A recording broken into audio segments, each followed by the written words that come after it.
everybody, Joe Simmons here, back with another video for Money Mentality. And in this video I want to talk about branding in the sense that you are a brand if you don't know it. Yeah, that's right. You are a brand even if you don't know it. What am I talking about? You may say, Joe, branding, like you don't even know it. What do you mean by that? Here's what I mean. That when you're in a career and you're on your job, you're a brand even when you don't know it. You're branding yourself in a specific way. So you may brand yourself as a hard worker. You may brand yourself as somebody who just does the basics. You may brand yourself as somebody who can never finish projects. You may even brand yourself as somebody that don't show up on time. So you deal with brands every day in the world. Coca-Cola, Pepsi, Amazon, Apple, Starbucks. Brands express their values and express their beliefs. And you're no different in your career. Like I said, you may have never thought about career branding because that may be foreign. Like I may have said this before. None of us goes to career branding. They don't offer that, that course in college for those of us that went to college. So you have to really understand that you're a brand. And when you're a brand, the world comes to you. You can make whatever rules you want to make.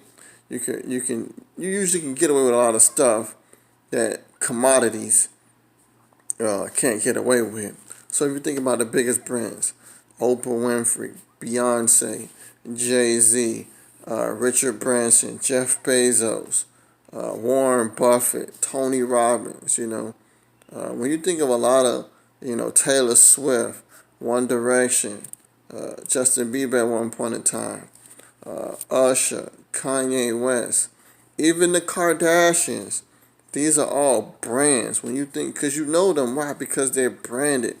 They strategically, either consciously or unconsciously, they branded themselves in a certain situation, in a certain way. And it's the same for you in your career. You want to brand yourself a certain way. This is what sets you apart. This is what makes you different. This is what makes you unique. This is what makes you special. Is when you can brand yourself in a certain way that people know you. So when they see your name, they're like, oh, okay, I know that person. I know Joe. I know Sarah. I know Keisha. I know Ashley. They already know you because of the brand, because of the way you carry yourself. Especially if you're the type of person that, you're a professional. You carry yourself in a professional manner. That's your brand. That's your nature. That's who you are.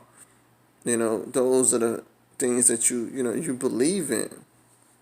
So my question is that, like I said, if the biggest brands in the world use branding to attract money, why can't you? Why can't you apply some of these same strategies, tactics, and principles to build your brand so that you can get what you want, so that you can attract the money that you want?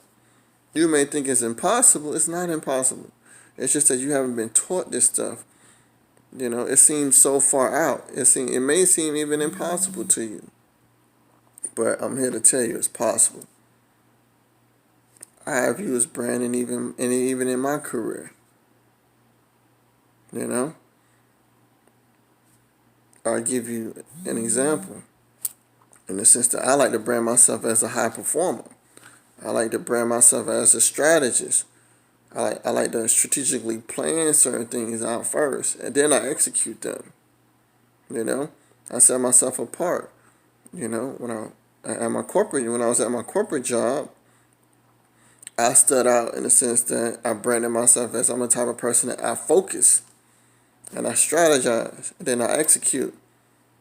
But more importantly, with me having a focus, I also, too, at my desk, I had one monitor because it was easy for me to focus, which there's going to be videos, and I'm going to talk about the focus in another video. But for this example, I would focus on what I was doing.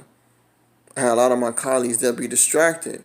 They got two monitors, and they jumping from this screen to this screen to this screen, and they get distracted. It's what they call switching. A lot of them think that they were increasing their productivity by switching, but they were not. I was also strategic in the sense that I tried to find strategies that would help me get to my goal. Instead of me just trying to just jump to what I think would be execution, I would strategize and say, okay, cool, this is my result. What strategy will get me there? And then I would execute it. But a lot of people would try to execute, but really they were just putting forth effort and they weren't getting the result that they were looking for. So that's how I branded myself. And as I started getting better results, everybody started branding. They eventually branded myself as they started calling me the Oracle, you know, as somebody who knew certain things.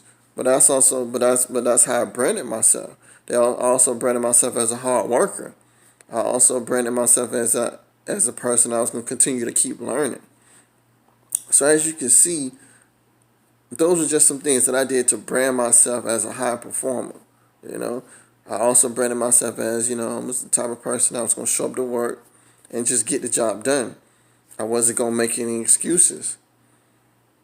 Some days I had the resources that I need. Some days I didn't.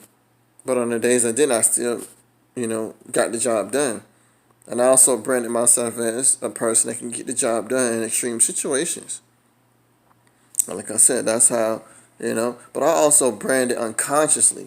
Like I said, these were just things that I was just doing that I thought that, would make me a high performer and that would make me number one in my department.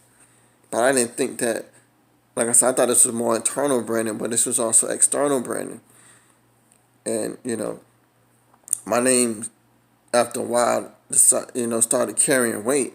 But like I said, this was all unconscious. This was before one day I sat down and I really started thinking about what I was actually doing.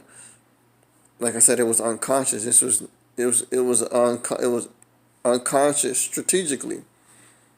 That wasn't my, hey, these are all the things that I really want to do, so let me go ahead and strategize. No, it just came natural to me. It came instinctual to me. And then once I was able to put it into a process or into a philosophy, then I was able to teach it to others. And they were able to get great results as well. So as you can see, those are some ways that I branded myself. You'll have to find what's, instinctual and what's, authentic to you so that you can brand yourself, so that you can understand the importance of branding. So I hope that you got some value out of this video in regards to, you can use the same principles that the big brands do. Now that you know that you are a brand, you can go out and brand yourself. So, once again, hope you got some value out of this. Please leave your thoughts, comments, concerns, suggestions in the bottom. And I look forward to seeing another video. Simmons out.